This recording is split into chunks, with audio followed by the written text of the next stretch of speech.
By the end of this year, DJI could disappear from the US market. And not because of a security vulnerability, but because no agency will step up to complete a legally required audit. Right now, it's almost impossible to buy a new DJI drone. The shelves are empty thanks to import restrictions and regulatory gridlock. If no agency completes the review by the end of this year, DJI is automatically banned under the FCC covered list. And that leaves creators and businesses stuck in the middle. So the big question, will DJI survive 2025? If you fly a drone or plan to, here's what you need to know. DJI changed everything. Affordable, reliable, powerful, they essentially pioneered the consumer drone industry. But how did we get here? DJI entered the US market and introduced the Phantom quadcopter, one of the first ready-to-fly drones for everyday users and professional filmmakers. The original Phantom didn't even come with a camera. Instead, it came with a mount built for the GoPro, which at the time was the leader in action and POV video. This was really smart. DJI could double down on their core technology, stability, and flight control, while riding the coattails of GoPro's reputation for durable, high-quality cameras. But that partnership didn't last. DJI began developing cameras and gimbals in-house. And GoPro? They tried shooting their shot with a drone of their own, the Karma. When GoPro finally launched the Karma, it quickly ran into reliability problems like falling out of the sky. And it didn't really matter, because just 1 week later, DJI unveiled the Mavic Pro, a foldable, portable drone that was another huge leap forward in innovation. If you take a step back, they started with the first ready-to-fly drone, did a fast follow with an integrated camera and gimbal, added foldable portability and 4K video, added obstacle avoidance. DJI was crushing it with performance, cost, and R&D. So for the last few years, competitors began exiting consumer drones to focus on higher-margin enterprise drones. This means when you're talking about market share, today DJI dominates both the US market and the global markets for consumer drones.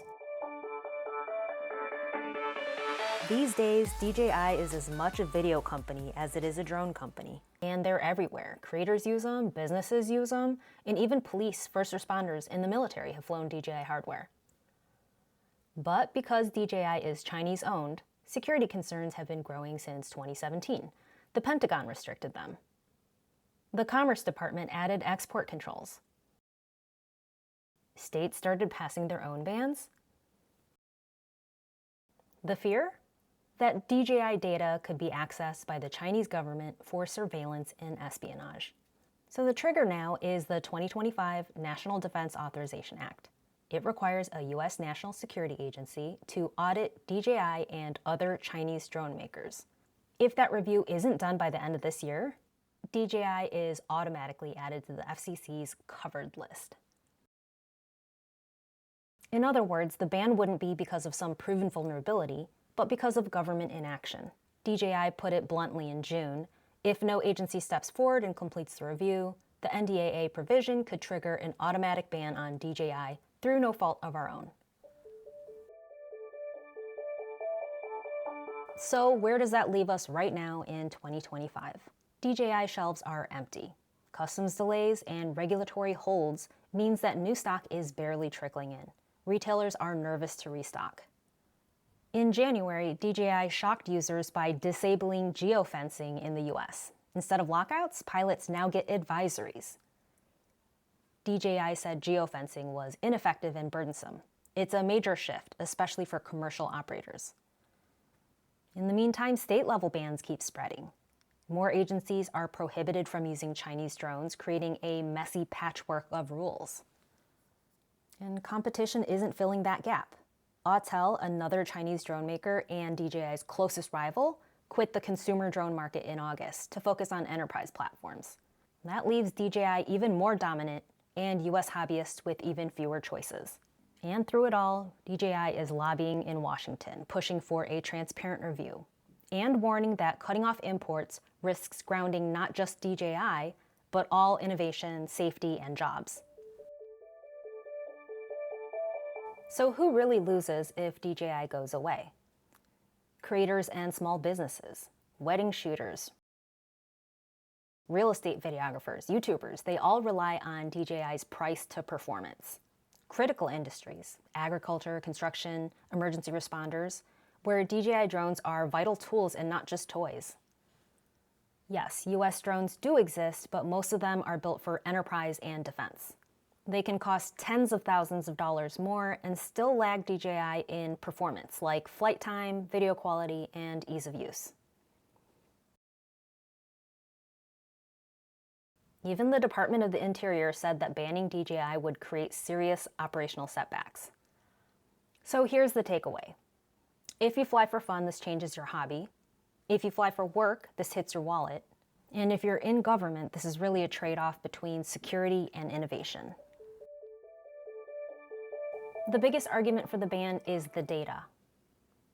The fear that DJI could be forced to share flight logs with the Chinese government. As safeguards, DJI released local data mode to fly without being connected to the internet.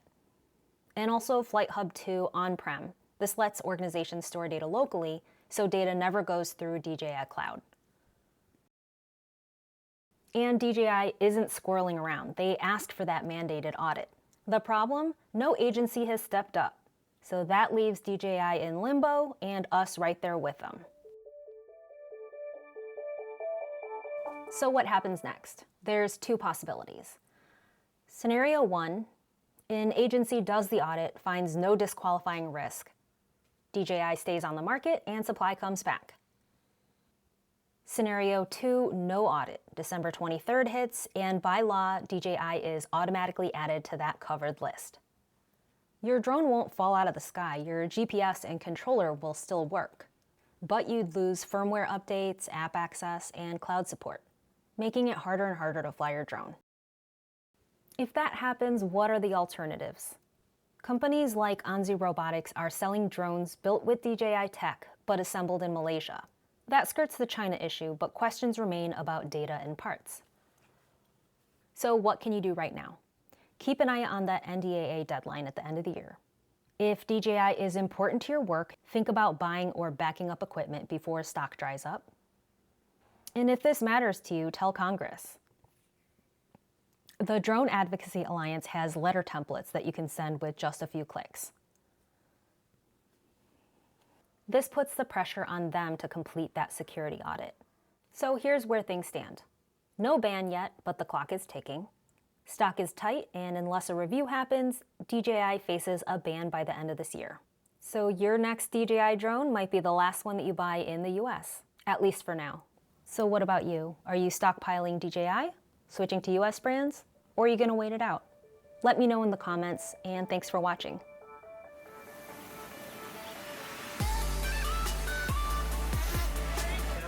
It to 18, and if you press that, that goes into sport mode. Now you'll go 36. So it'll go way faster.